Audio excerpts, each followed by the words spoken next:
देखिए आपका टीका कई काम करता है भाई। जो विश्वास करते हैं उनके लिए आपका आत्मा से परमात्मा को मिला देता है भला। और जो नहीं विश्वास करते वो चंदन लगाते हैं ताकि दिमाग इधर उधर बहके तो दिमाग क्या रहे, शांत रहे। तो टीका कई काम करता है समाज में, तो ज्यादा नहीं बताया जाएगा, मुख्य बिंदु पर आया जाए। कॉन्स्टिट्यूशन में आइए देखा जाए, आपका 356 आपका छोटा था वो पहले देखा जाए और तब छोटे छोटे चैप्टर आ निपटा जाए। अब कल केवल आईपीसी चलेगी, संविधान कल रोका जाएगा। दोनों पीरियड में कल केवल आईपीसी चलाई जाएगी और जितना अधिक से अधिक हो सकता है कल प्रयास हम करेंगे कि क्षेत्र। और परसों से आपका सीआरपीसी चलेगी, सीआरपीसी संविधान। एविडेंस अभी 8-10 दिन बाद लगेगा क्योंकि सीआरपीसी बड़ी है, एविडेंस तो 15 दिन में निपट जाएगा। तो सीआरपीसी पहले पीरियड में चलाई जाए ताकि लंबी है तो खींचे, लंबी है तो उसका उपाय है कि उसको खींचा जाए, जैसे आईपीसी खींच गई भाई लंबी है तो। और संविधान वैसे भी समाप्त नहीं होगा, इसको मारना पड़ेगा। तो धीरे धीरे चलता रहेगा, अंत में एक दो चैप्टर छोड़कर क्या किया जाएगा, मैंने हल्का पढ़ाकर मार दिया जाएगा। क्योंकि भाई साल भर भी पढ़ाइए तब भी संविधान मैं बता दूं समाप्त नहीं होता। तो उसका अच्छा उपाय है कि उसको क्या करिए, खाइए भाई। संविधान में लिखा अनुच्छेद 356 लिखवाना भी है और गैर की भाषा भी कवर करानी है। और इस बार बिहार जे में पूछा भी गया था, यानी कि 356 से आपका बिहार जे में क्वेश्चन भी आया था। और एक क्वेश्चन आपका बन सकता है, या तो केस के माध्यम से बन सकता है या प्रावधान के माध्यम से, या आपका माने जो भी बने एक क्वेश्चन बनने का पूरा चांस रहता है। इसकी भूमिका देखिए आपका कर सकते हैं कि तब आपका पढ़ा जाए। देखिए जो फेडरल स्ट्रक्चर होता है, यानी कि जो परिसंघीय राज्य होते हैं उसमें आपका संघ और राज्यों के बीच शक्तियों का विभाजन होता है। और ये संघ सरकार अलग और राज्य सरकार अलग चलती है। दोनों एक दूसरे से सामंजस्य बैठाकर ही आपका कार्य करते हैं। दोनों एक ही जनता पर शासन करते हैं, अपनी नीतियों को एक ही जनता पर क्या करते हैं, लागू। तो इसके लिए जरूरी है कि दोनों में क्या बना रहे, सामंजस्य। और अगर आपका तो भारत में जो फेडरल स्ट्रक्चर है यह आपका अमेरिका से न लेकर कनाडा से लिया गया है। और इसीलिए अनुच्छेद 1(1) यानी कि आर्टिकल 1 का क्लास 1 में भारत अर्थात इंडिया राज्यों का संघ यानी कि यूनियन ऑफ स्टेट घोषित किया गया। तो आईएएस में भी क्वेश्चन बना था कि भारत में फेडरल शब्द या परिसंघ शब्द संविधान में कहाँ प्रयोग किया गया है, तो आपका जवाब रहेगा कहीं। भारत में क्या लिखा, राज्यों का संघ कहाँ से लिया गया है, कनाडा। ये क्वेश्चन आईएएस में भी आया है, बिहार बना सकता है, यूपी में भी आ चुका है। अब ये है कि भाई राज्यों का ये कर्तव्य है कि वह संविधान के अनुसार अपना शासन चलाएं। और अगर राज्य संविधान के प्रावधानों के अनुसार अपना शासन नहीं चलाते तो संघ का भी कर्तव्य है कि ऐसी दशा में वहाँ की राज्य सरकार को बर्खास्त करके और कौन सा शासन लगा दिया जाए, राज्य पर। लेकिन आपका अनुच्छेद बनाते समय अम्बेडकर जी और तमाम लोगों ने ये कहा था कि ये अनुच्छेद का प्रयोग अपवादिक दशा में ही किया जाएगा। ये हम आशा करते हैं, लेकिन 100 से अधिक बार हो चुका है आशा के विपरीत। आशा नहीं, आशा के भी जितना संविधान में संशोधन नहीं हुआ उतनी बार 356 का उससे अधिक क्या हो चुका है। आइए 356 के पहले आपका 365 देखनी है। और 365 आपका कह सकते हैं कि राष्ट्रपति शासन लागू करने की पूर्ववर्ती शर्त है। देखिए आपका 365 पहले पढ़ना है, 365, उसके बाद 356 पढ़ना है। 365 क्या बताती हैं, ये पूछ सकता है कि किसी राज्य में राष्ट्रपति शासन, अभी लिखवाएंगे भाई, पहले समझ लीजिए। राष्ट्रपति शासन लागू करने की पूर्ववर्ती शर्तें क्या है, तो पूर्ववर्ती शर्त 365 में है, और उसको समझिए थोड़ा।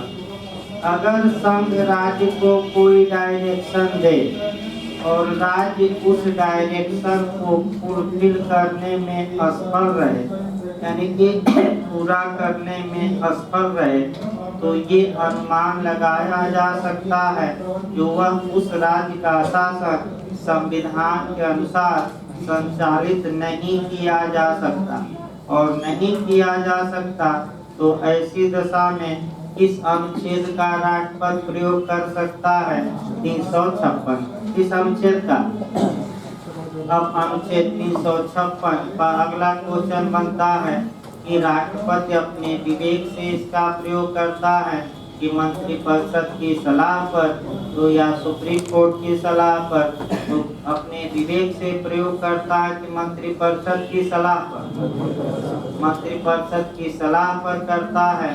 और राष्ट्रपति शासन का मतलब ये हुआ कि उस राज्य में संघ का शासन चलेगा। अब अनुच्छेद वाइज देखिए, और 2-4 टेक्निकल क्वेश्चन हैं, अनुच्छेदों में बताना है, और आपका 2-3 केस याद रखना है। जो सबसे महत्वपूर्ण केस है, ये 7 मुंबई का केस है, और भी 1-2 केस है। और आपका सबसे पहले किस राज्य में लागू किया गया, पंजाब में लागू किया गया 1951 में। यही 2-4 और कितने समय तक रह सकता है और क्या प्रभाव होगा, यही सब पढ़ना है। देखिए कई शब्दों को भाई, 356 देखिए, राज्यों में कॉन्स्टिट्यूशनल बॉडी यानी कि संवैधानिक तंत्र के विफल हो जाने की दशा में उपवन। पहला देखिए, यदि राष्ट्रपति का किसी राज्य के राज्यपाल से प्रतिवेदन मिलने पर या अन्यथा, तो बिहार जेल में जो बनाया था वह यही बनाया था कि राष्ट्रपति अनुच्छेद 356 का प्रयोग किसकी प्रतिवेदन पर करता है, सुप्रीम कोर्ट के प्रतिवेदन पर, राज्यपाल के प्रतिवेदन पर दे देगा, हाई कोर्ट के प्रतिवेदन पर, महान्यायवादी के प्रतिवेदन पर। तो कौन रिपोर्ट राष्ट्रपति को भेजता है कि जिस राज्य का मैं राज्यपाल हूँ उसका संवैधानिक तंत्र विफल हो गया, कौन भेजता है? तो याद रखिए, बिहार में पूछा भी गया था राज्यपाल की रिपोर्ट पर।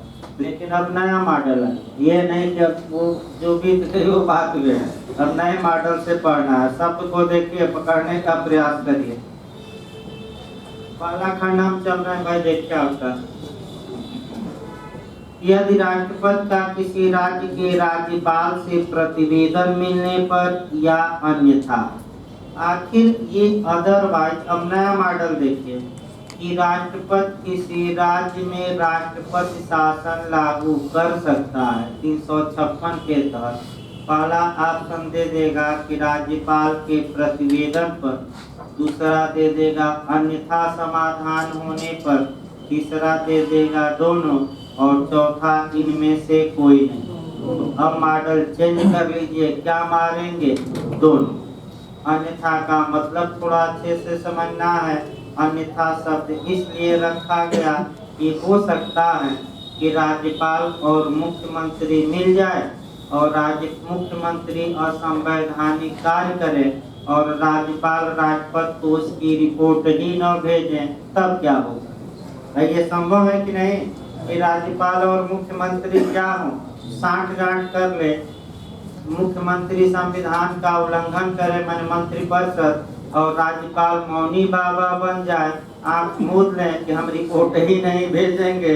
इसीलिए लिखा गया अदरवाइज। अदरवाइज का मतलब ये हुआ कि राष्ट्रपति को किसी भी तरीके से अगर ये विश्वास हो जाए, समाधान हो जाए, तो भले ही राज्यपाल ने रिपोर्ट न दी, किसी माध्यम से। यही अन्यथा शब्द का यहाँ प्रयोग इसीलिए किया गया है। अगला देखिए, यह समाधान हो जाता है। समाधान माने बिलीव, बिलीव मतलब विश्वास। क्या हो जाता है कि ऐसी स्थिति उत्पन्न हो गई है जिसमें उस राज्य का शासन इस संविधान के उपबंधों के अनुसार नहीं चलाया जा सकता, तो राष्ट्रपति क्या करेंगे? तो राष्ट्रपति उद्घोषणा द्वारा यानी कि राष्ट्रपति प्रोक्लेमेशन जारी करेंगे, और प्रोक्लेमेशन द्वारा क्या करेंगे? इस बात का वर्णन ए, बी और सी में किया गया। देखिए क्या करेंगे। इसी उद्घोषणा को भाई कहा जाता है कि राज्य में कौन सा शासन लग गया? राष्ट्रपति। ये नहीं कि उद्घोषणा जो होती है। अगला देखिए तीनों, उस राज्य की सरकार के सभी या कोई कृत्य और राज्यपाल में या राज्य के विधानमंडल से भिन्न राज्य के किसी निकाय या प्राधिकारी में नियुक्त कर सकते हैं, या कह सकते हैं कि सभी या कोई शक्ति राष्ट्रपति अपने हाथ में ले सकते हैं। इसका मतलब ये हुआ कि आपका मंत्रिपरिषद बर्खास्त हो गई और उस राज्य का शासन किसको सौंप सकते हैं? राष्ट्रपति। तो राज्यपाल को सौंप सकते हैं, या किसी प्राधिकारी को या अधिकारी या निकाय को उस राज्य में। और अंतिम भी शब्द है कि राष्ट्रपति राज्यपाल में न सौंप के क्या करे? उन शक्तियों का क्या करे? स्वयं वैसे स्वयं कम करते हैं, लेकिन किसको सौंप दिया जाता है? राज्यपाल। और राज्यपाल आप लोग जानते हैं, पढ़ाया भी जाएगा, राज्यपाल केंद्र सरकार का एजेंट होता है। पूछा भी गया है कि वर्तमान में राज्यपाल की भूमिका का उल्लेख करिए। तो एक तरफ से राज्यपाल केंद्र के क्या होते हैं, और जहाँ जहाँ विरोधी सरकारें हैं, देखिए राज्यपाल क्या क्या बोलते हैं। पश्चिम बंगाल का उदाहरण, रोज कुछ न कुछ बोलते हैं। और यूपी में रोज हो, लेकिन रोज क्या रहती है? आनंदी में पटेल शांत रहते हैं। तो ये राज्यपाल एजेंट होते हैं, इसमें कोई शक नहीं, वो आगे बताया जाएगा। यह घोषणा कर सकेगा कि राज्य के विधानमंडल की शक्तियां संसद द्वारा या उसके प्राधिकार के अधीन माने प्रयुक्त की जाएगी। इसका मतलब ये हुआ कि राज्य सूची पर जो राज्य विधानमंडल को कानून बनाने का हक था, वह हक अब किसको प्राप्त हो जाएगा? संसद। यानी कि राज्य के मामले में कौन कानून बनाएगी? संसद, क्योंकि राज्य विधानमंडल तो है ही नहीं, तो बनाएगा कानून।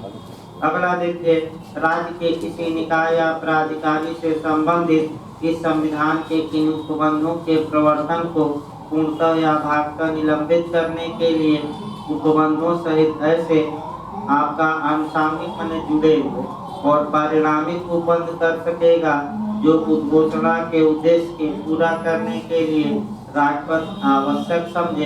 ये नहीं पढ़ना, आगे देखें।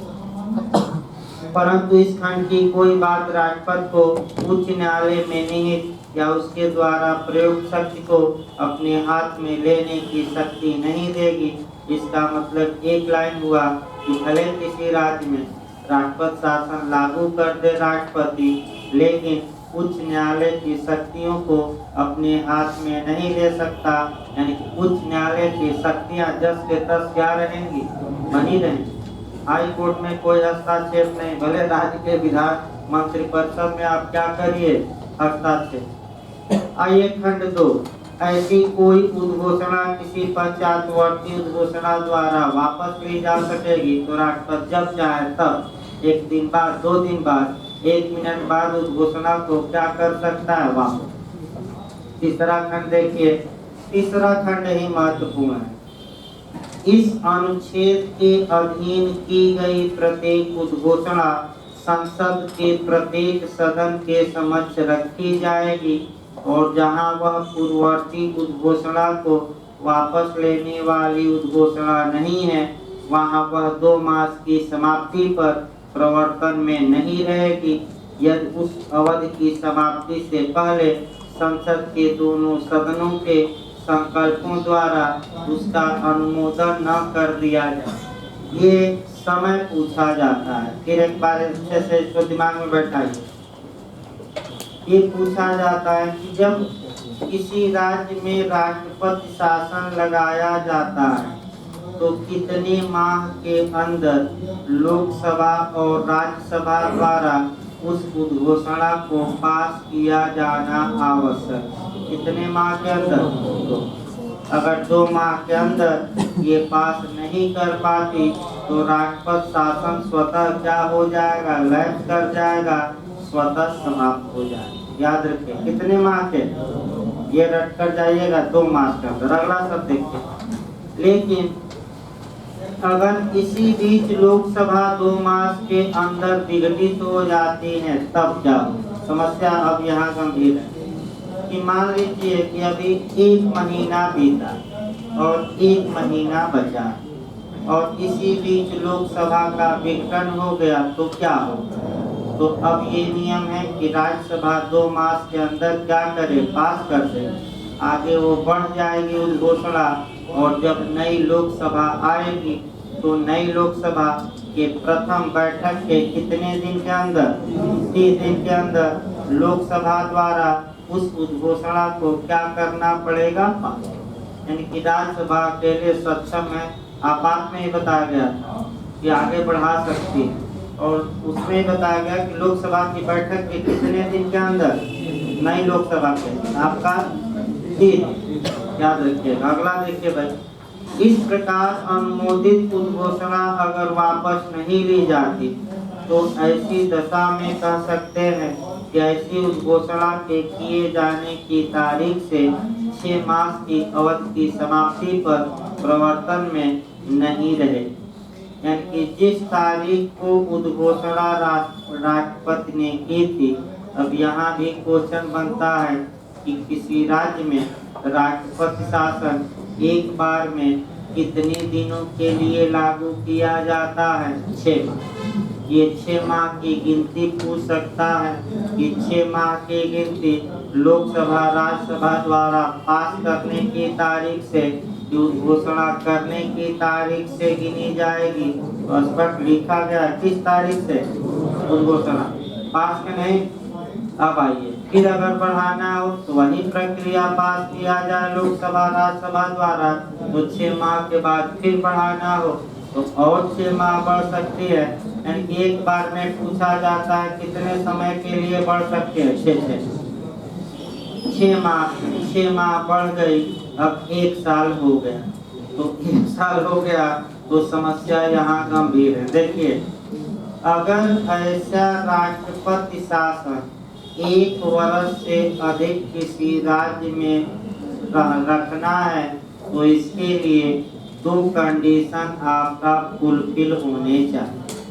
यानी कि फिर एक बात समझिए, 2 बार बढ़ी, एक बार 6 माह और एक बार 6 माह, कितने साल हो गया है?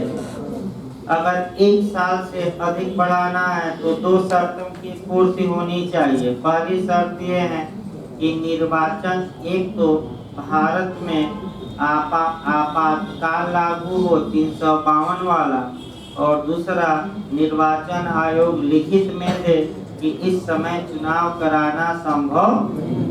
कितनी शर्तों की पूर्ति होने पर 1 साल के आगे बढ़ेगी? 2। भारत में क्या लागू हो? आपातकाल। और कौन लिख कर दे कि इस समय चुनाव कराना संभव नहीं है? निर्वाचन। तो फिर वही 6 माह बढ़ेगी। लेकिन अब यहाँ क्वेश्चन बनता है कि आखिर अब 6 माह कितने दिन बढ़ेगी, तो अधिकतम अवधि कितनी हो सकती है? 3 साल। अब पूरा नियम याद रखिएगा, यही गलती होगी राष्ट्रपति शासन। पहला नियम हमने बताया, अब पूरा नियम हम एक बार बता रहे हैं, फिर गलती यहाँ पूरा चांस रहता है। फिर सतर्क रहिए कि राष्ट्रपति उद्घोषणा जारी करेंगे तो किसकी रिपोर्ट पर? या तो राज्यपाल की रिपोर्ट पर या अन्य। लेकिन राष्ट्रपति अपने विवेक से घोषणा नहीं करते, किसके सलाह पर या परामर्श पर? मंत्री परिषद। ये पहला क्वेश्चन। राष्ट्रपति जब उद्घोषणा करेंगे तो संसद द्वारा कितने माह के अंदर पास करना आवश्यक है? 2 माह। ये दूसरा क्वेश्चन। तीसरा, अगर इसी बीच लोकसभा विघटित हो जाती है तो राज्यसभा 2 मास के अंदर पास कर दे, और लोकसभा जब पुनः गठित होगी, नया चुनाव होगा, तो प्रथम बैठक के कितने दिन के अंदर? जब एक बार सदन ने पास कर दिया तो कितने दिन एक बार में बढ़ जाएगा उस राज्य में राष्ट्रपति शासन? 6 माह किस तारीख से गिना जाएगा? घोषणा की ठीक से। और 6 माह और बढ़ा सकते हैं पास करके, तो 1 साल से आगे बढ़ाना है तो कितनी कंडीशन फुलफिल हो? 1 साल के बाद वही 6 माह के लिए बढ़ेगी, लेकिन अधिकतम और कितनी हो सकती है? 3। यानी कि हर हाल में 3 साल में चुनाव कराना क्या है? बाध्य। लेकिन संसद सक्षम है कि इस 3 साल को क्या करे? संविधान में संशोधन करके आगे भी बढ़ा सकती है। और बढ़ाया गया था किसके लिए? पंजाब राज्य के लिए 3 साल से अधिक किया गया। वहाँ उग्रवाद था, उस समय चुनाव नहीं हुआ और 3 साल से क्या किया गया? लेकिन अधिकतम और कितनी सामान्यता? 3। अब ये पूछा जाता है, आपका जो मुख्य आपका पॉइंट है वह बताया जाए। आपका ये मुख्य जो पॉइंट है आपका ये जानना है कि आपका सबसे पहले किस राज्य में 356 का प्रयोग किया गया? तो पंजाब, ये पूछ सकता है। दूसरा केस याद रखना है, SR मुंबई वर्सेस भारत संघ। इस केस में आपका 9 सरकारों को एक साथ बर्खास्त किया गया था, तो सुप्रीम कोर्ट ने कहा काफी गाइडलाइन थी और आज भी उसी गाइडलाइन का पालन किया जाता है। सुप्रीम कोर्ट ने पहली गाइडलाइन दी कि आप मंत्रिपरिषद को बर्खास्त करिए, लेकिन विधानसभा को आप सस्पेंड रखिए, विधानसभा को आपका भंग न करिए। यानी कि विधानसभा भंग न की जाए और मंत्रिपरिषद क्या किया जाए? बर्खास्त।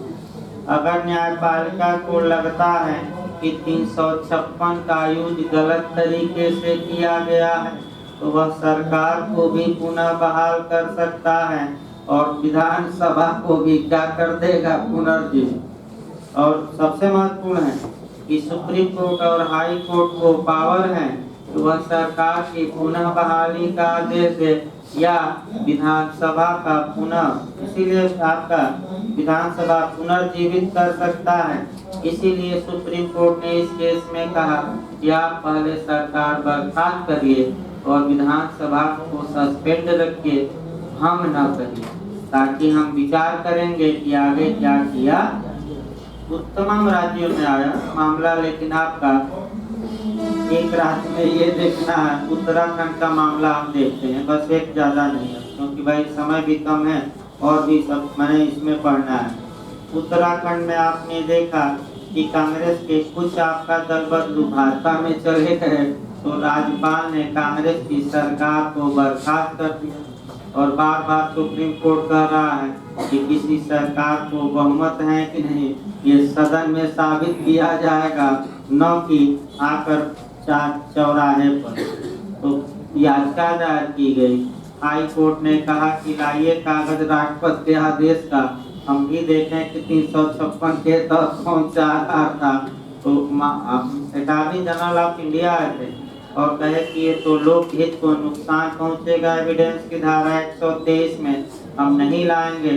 तो हाई कोर्ट नाराज हुआ और कहा कि वो जमाना चला गया, राष्ट्रपति कोई राजा नहीं है, जो भी आदेश देगा हम उसकी वैधता का परीक्षण करेंगे। और हाई कोर्ट ने पुनः सरकार को पुनर्जीवित किया और सुप्रीम कोर्ट ने भी उसको सही माना। अलग बात है कि बाद में आपका चुनाव हुए, उधर बदलू आपका हट ही गए, तो आपका भाजपा जीत गई। तो भाई छल बल कर यही राजनीति होती है कि जो भी आपका छल बल कर, राजनीति में न तो कोई अस्थायी दोस्त होता है न दुश्मन होता है। जहाँ जिसका हित मिले या हित आपका जहाँ जहाँ हो वहाँ क्या करिए। अब सबसे नीतीश कुमार का देखिए, कभी तो आपका आरजेडी में, कभी भाजपा, कभी आरजेडी, कभी भाजपा, फिर मन बना रहे हैं आरजेडी में। क्या भरोसा, कल तोड़ के कहें कि नहीं हम भाजपा से क्या होते हैं। मायावती जी को देख लीजिए, सबका वही हाल है, किसको किसको बताए। आपका एक केस कम से कम याद रखिए, कौन सा? SR मुंबई। आइए कुछ और चीजें छोटी छोटी देखा जाए भाई। इसके बाद आपका महान्यायवादी का बारे में देखा जाए, अटॉर्नी जनरल ऑफ इंडिया, ये निपटा दिया जाए 10 मिनट में। एक क्वेश्चन बनता है अनुच्छेद 76। देखिए आपका क्या क्या क्वेश्चन बनता है। अनुच्छेद 76 में महान्यायवादी का प्रावधान किया गया है। Attorney general of India. एक क्वेश्चन आपका कभी काल बनने के चांस है और आपका मुख्य रूप से जो जानना है वही मैं बता रहा हूँ। पहला क्वेश्चन ये बनता है कि भारत सरकार का सबसे बड़ा विधि अधिकारी या लॉ ऑफिसर कौन होता है? तो भारत सरकार का सबसे बड़ा लॉ ऑफिसर या सबसे बड़ा विधि अधिकारी पूछ ले तो कौन मारेंगे आपका? तो आपका जवाब रहेगा, कह सकते हैं कि भारत का महान्यायवादी यानी कि अटॉर्नी जनरल ऑफ इंडिया। अब देखिए इसमें क्या क्या क्वेश्चन बनता है। 10 केवल मॉडल बनाना है, उसके बाद हम वेरिएबल के अनुच्छेद हैं। भारत का महान्यायवादी सबसे बड़ा अधिवक्ता भारत सरकार का होता है। याद रखिए, सबसे बड़ा अधिवक्ता। उसे कैबिनेट मंत्री स्तर का दर्जा प्राप्त होता है, यानी उसका जो रैंक है वह केंद्र सरकार में कैबिनेट मंत्री के बराबर होता है। ये भी याद रखें। इसकी नियुक्ति भारत के राष्ट्रपति द्वारा की जाती है और आपका अपने मन से नहीं बल्कि मंत्रिपरिषद के क्या सलाह, अपने मन से राष्ट्रपति नहीं करता, किसकी सलाह पर? ये भारत सरकार को और राष्ट्रपति को सलाह देता है, जो ये लोग सलाह मांग। कौन सलाह देता है? और इसे अधिकार है, हक है कि भारत में कहीं भी मामला चले, किसी भी कोर्ट में, lower court, high court, supreme court, ये केंद्र सरकार का क्या रख सकता है? पर याद रखिए, यानी कि इसे किसी वकालतनामे की कहीं कोई आवश्यकता नहीं। यही एक ऐसा प्राधिकारी है जो संसद की कार्यवाही में बैठ सकता है, भाग ले सकता है, बोल सकता है, लेकिन मत देने का हक। कौन बनेगा करोड़पति में 1 करोड़ जीता था? ये कौन ऐसा व्यक्ति है जो संसद की कार्यवाही में बोल सकता है, भाग ले सकता है, लेकिन वोट देने का हक नहीं होता? कौन? महान्याय। याद रखे कौन है? हाँ, महान्यायवादी। तो महान्यायवादी, आगे देखा जाए इसको, महान्यायवादी वेतन ना पाकर पारिश्रमिक पाता है। ये भी क्वेश्चन बना है। और इसके पारिश्रमिक का निर्धारण आपका कौन करता है? राष्ट्रपति। तो ये लिखवाएंगे वही पॉइंट वाइज पढ़ना है। कौन करता है? राष्ट्रपति करता है। ये भी क्वेश्चन अच्छा बनता है। इनके पारिश्रमिक का निर्धारण कौन करता है? तो भारत का राष्ट्रपति। कितना ये पाए? वेतन नहीं, यानी कि आपका जैसे कि जो सरकारी वकील हैं, चाहे हाई कोर्ट में हो चाहे आपका जिला जज में, आप सबके बारे में याद रखिए, ये लोग वेतन नहीं पाते। जितना काम उतना दाम, यानी कि जितने दिन कोर्ट खुली रहेगी, आपकी साइन बनी, उतना क्या आप पाएंगे दाम। जैसे ब्रीफ होल्डर हुआ, स्टैंडिंग काउंसिल हुआ, महाधिवक्ता हुआ, महान्यायवादी हुआ, वेतन नहीं मिलता। फिर मैं बता दूं, जितना काम उतना दाम। अगला ये महान्यायवादी आपका का तमाम कार्य करता है और सरकार के खिलाफ नहीं लड़ सकता। अगर लड़ना है सरकार के खिलाफ तो इस्तीफा दे और आए लड़, कोई रोक टोक नहीं है। आपका इस्तीफा दे आए, क्योंकि सरकार उसको रखते हैं तो किसका पक्ष लेगा? गलत को भी क्या बना देगा? सही। अब देखिए उदाहरण, आपका गलत को सही बना दिया जाए, ऐसे प्रशासनिक अधिकारी बनाते हैं। हाथरस कांड में आपका डीएम बार बार कह रहे हैं कि परिवार की सहमत से ही हमने किरोसिन तेल डलाकर और उस लड़की को जला दिया। जबकि ये बिल जो भी सूचना या वीडियो आ रहा है, ये दिखा रहा है कि डीएम धमका रहे हैं और ये हुआ नहीं। तो जब सुप्रीम कोर्ट में PIL पड़ी तो महान्यायवादी ने यही कहा इत्यादि सरकारी अधिवक्ताओं ने कि जो हुआ सही हुआ, आपात स्थिति आ गई थी, आपात में हम क्या करते। और योगी जी जैसे राजनेताओं ने तो धारा को ही, नदी की धारा को मोड़ दिया, यानी कि उसको सांप्रदायिक रंग दे दिया, जातीय रंग, तो मामला टाँट किस हो गया। आपका जातीय रंग दिया गया, इसमें कोई शक नहीं है। वो बस इसलिए कि जनता का गुस्सा क्या हो जाए शांत। ये सभी लोग जानते हैं कि कोई ऐसा फंड नहीं, वो केवल पुलिस हल्ला की फंड आया है यहाँ से वहाँ से, वो सब का फिर। और देखिए अभी तक कुछ नहीं हुआ, बस हाई कोर्ट संज्ञान लिया, अभी सुनवाई चल रही है, कब तक चलेगी कोई भरोसा नहीं है। लखनऊ हाई कोर्ट में चल रहा है, फिर डीएम को बुलाया था, फिर बयान लिया गया, अब क्या करता है। जबकि परमानंद कटारा के केस में आया कि मृतक को भी सम्मान अंतिम संस्कार का क्या है हक, तो कम से कम अवमानना में तो दंडित करते, 6 माह तो भेज ही सकते हैं। और ये नजीर भी बनता कि आगे से ऐसा प्रशासन न करे, लेकिन न्यायपालिका का चुप रहना कार्यपालिका की मनमानी और बढ़ा दे, इसमें कोई शक नहीं। आगे देखा जाए भाई, इसके बाद आपका आता है महान्यायवादी को सपोर्ट करने के लिए 2 अतिरिक्त सॉलिसिटर जनरल नियुक्त किए जाते हैं। ये भी याद रखें, कितने सॉलिसिटर जनरल पूछा गया इसमें पर 2, यानी कि 2 आपका सॉलिसिटर जनरल नियुक्त किए जाते हैं। इसको सपोर्ट करने के लिए महान्यायवादी, यानी कि जहां महान्यायवादी न पहुंचे, अटॉर्नी जनरल ऑफ इंडिया न पहुंचे, वहां कौन पहुंच जाते हैं ये। अब आइए इसी के साथ आपका महाधिवक्ता भी समाप्त कर दिया जाए, 5 मिनट का है।